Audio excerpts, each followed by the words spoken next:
Одним из главных достижений периода независимости нашей страны является возрождение и развитие историко-культурного наследия казахского народа. Вашему вниманию предлагаем обзор 30 наиболее интересных экспонатов, поступивших за годы независимости в фонды Акмолинского областного историко-краеведческого музея. 16 декабря 1991 года в фонды поступил экспонат Шолпы конца 19-го, начала 20 века, принадлежали жительнице города Щучинска Кулягнановой Дамеш.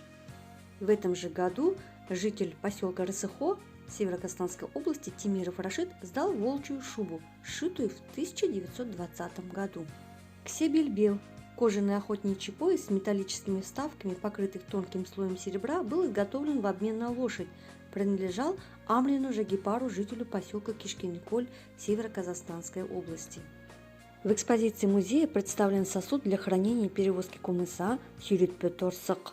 Был передан жительнице поселка Кишкин-Коль Северо-Казахстанской области Жусуповой Гаухар.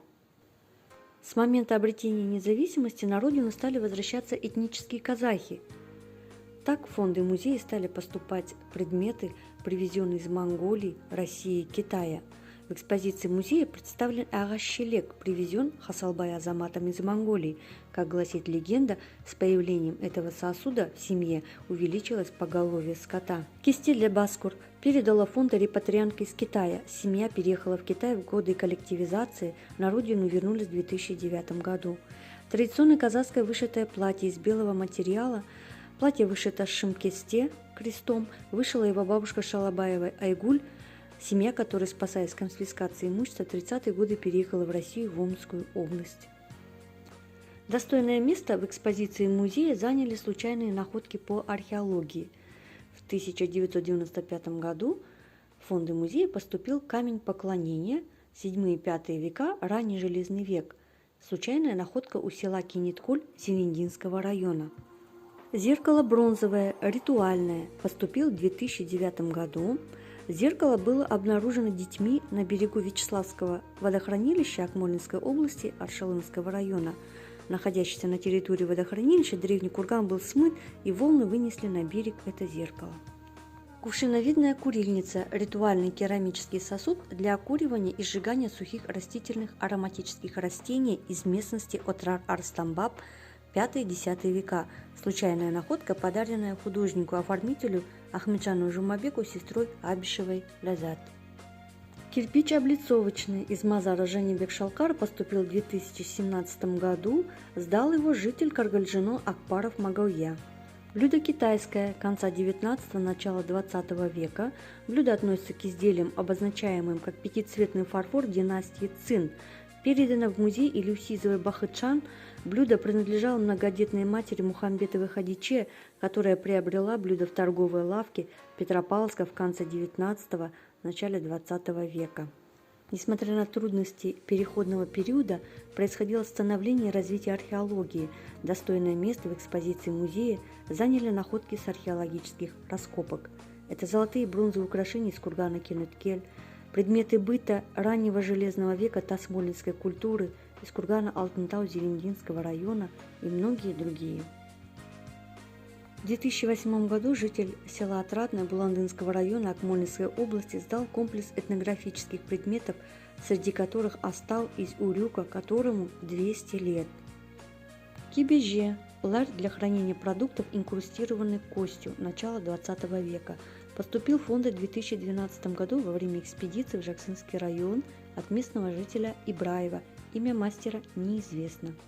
Конек – сосуд из кожи для доения кобылиц начала 20 века. Легенда этого подойника связана с именем известного акына Өкілі Ибрая. Жаргак шалбар – середина 19 века, из замши, вышитые шелком, замши, изготовленные из козьей шкуры. Принадлежали прадедушке Абиева Жумагали Какимовича. Штаны были семейной реликвией, были изготовлены в селе Сарсай Айыртауской волости Кокшетауского уезда. В экспозиции музея представлен комплекс ювелирных украшений потомственных зергеров Сыздыковых. Также в фондах музея хранятся предметы мастера Есхана. В народе его прозвали Маман Есхан. Среди них Саптама Етык, который изготовил и носил сам мастер. Мыс Казан. Копия Тайказана конца 17 века из мавзолея Кожа Ахмета Ясауи. Медь, гравировка, поступил в 2011 году. Посетить дважды мавзолей Ахмета Ясауи равнялось хаджу. Если с Мекки везли священную воду Замзам, то с Туркестана с мавзолея везли копии тайказанов, которые изготавливались в кузнице рядом с мавзолеем. Тайказан был привезен Кунанбаева Алмой Сунгатовной из Туркестана, где был куплен у Ахмеда Токтайбая. Саптаяк-жемаяк – посуда для кормления хищных птиц, изготовлена из красного дерева. Сдала в фонды музея Батырханова Кульнарай. Отец супруга Батырханова Буркутбая Мәсіп был известным заслуженным охотником Республики Казахстан Беркутчи. Саптаяк – ковш с резной ручкой из дерева начала 20 века для кумыса. Передан директором школы села Первомайка Бурабайского района Сартикеевой Лязят. Был изготовлен мастером Ағаш Уста Зергером Иманбаевым Жанабаем из села Обалы. Седло конца 19 века выполнил техники Казах-Ер.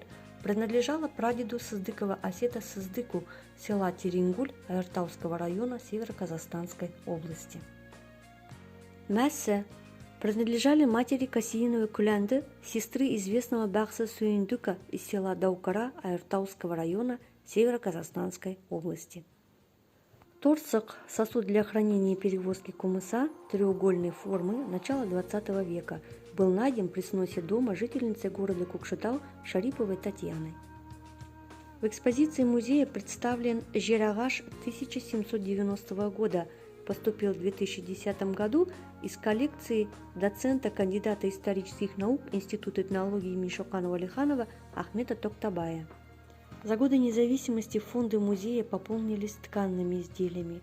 Так, в 2014 году в фонды музея поступил сырмак, который изготовила Мукушева Бегайша из поселка Кишкин-Николь Северо-Казахстанской области. Тускиис – настенный войлочный ковер, изготовленный известной мастерицей Жунусовой Кульзизат из поселка Кишкин-Николь Северо-Казахстанской области. Сөлгө – полотенце начала 20 века, вышивка тамбура, село Бостандык Северо-Казахстанской области, полотенце из приданного Жалдампаевой Шарипы.